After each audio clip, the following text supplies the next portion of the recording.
Hello, Anthony Fasano here from Pass the PE Exam. In this video, I'm going to answer a question from one of our listeners who asked the following. I am active duty studying and preparing for the PE exam. Most of my engineering experience has not been supervised by licensed professional engineers. Can I still count these engineering experiences towards my total years of experience to qualify for the PE exam? This Pass the PE Exam video is brought to you by PPI, a leader in engineering exam prep for the FE and PE exams since 1975.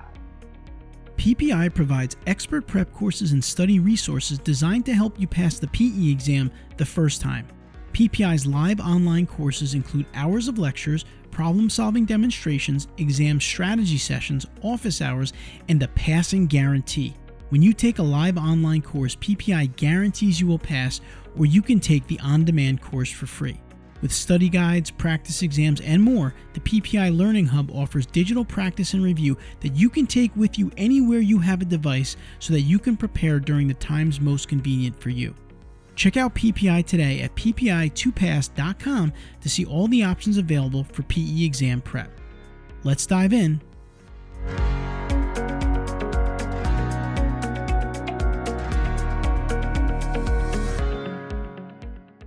When it comes to qualifying for a professional engineering exam, or the PE exam, most licensing boards require a certain number of years of engineering experience in addition to a relevant degree.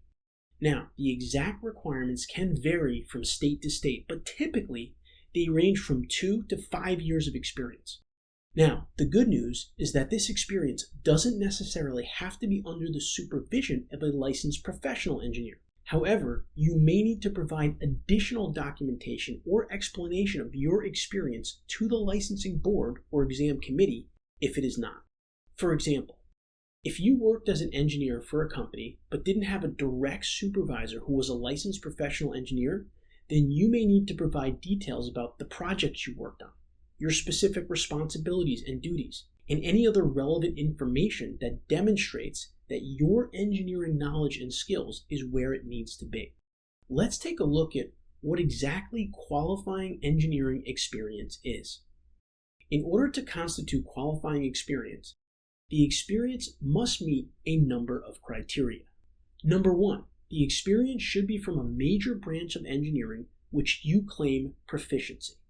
Number 2, the experience must be supervised. That is, it must take place under the ultimate responsibility of one or more qualified engineers. Now, generally, qualified engineers must be licensed professional engineers. However, some jurisdictions will accept experience supervised by a qualified unlicensed engineer in industry situations where there is no offering of engineering services to the public. Number 3, the experience must be of a high quality, requiring you to develop technical skill and initiative in the application of engineering principles and sound judgment in reviewing such applications by others.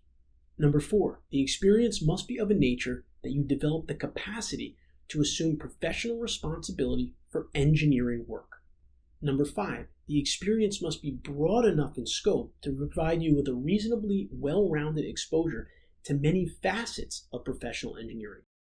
Along with highly specialized skills in a particular branch of engineering, you should also acquire an acceptable level of competence in his or her basic engineering field, as well as the accessory skills necessary for adequate performance as a professional. Number 6, the experience must progress from relatively simple tasks with less responsibility to work of greater complexity, involving higher levels of responsibility. As the level of complexity and responsibility increases, you should show evidence of increasing interest in broader engineering questions and continuing effort toward further professional development and advancement. They want to see that you're growing year over year or project by project. This is really important. In assessing whether you are sufficiently competent and responsible to be entrusted with or independently engage in engineering work, or to supervise engineering work, state engineering and licensing boards look for evidence of independent decision-making and assumption of personal accountability in design and application.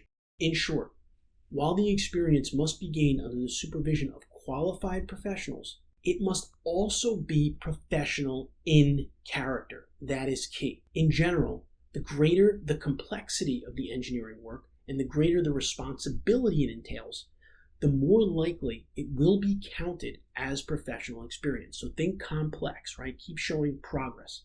It is important for an engineer intern to seek opportunities to perform more complex work and to undertake greater responsibilities so that within a few years' time, you will be operating fully at a professional level.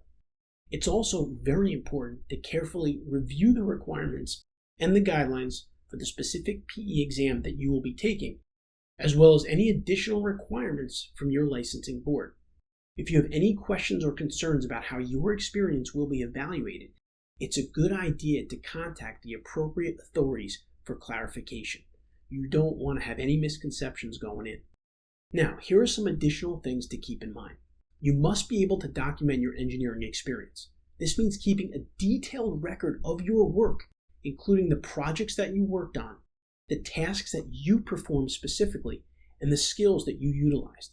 We did a full video on how to document your experience called How to Document Your 4 Years of Engineering Experience, and we've linked to it in the description below this video. Please review it. Most engineers mess this up. You must be able to demonstrate that your engineering experience is relevant to the discipline that you're applying for. You must be able to pass the PE exam, obviously, but the PE exam is a rigorous test that covers a wide range of engineering topics.